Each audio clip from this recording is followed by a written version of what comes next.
ГСП онлайн. Городские новости сейчас. Пятница, 13 мая. В рамках форума развития системы профобразования в Республике Коми Ухту посещает Сергей Гапликов. Одно из мероприятий с участием в Рио главы – ярмарка вакансий. Она официально открывается в СК «Буревестник». Второй год подряд. Мероприятие проходит в новом формате. Общая ярмарка для всех специалистов, а не по кафедрам, как это было раньше. Найти свое место в жизни и реализовать свои амбиции как можно активнее, имея все необходимые для этого условия.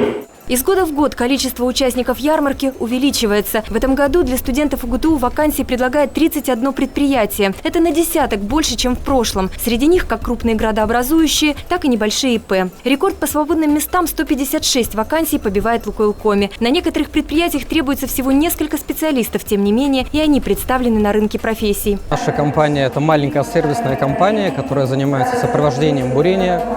Поэтому у нас основные вакансии – это геологи и технологи станции геолого-технологических исследований.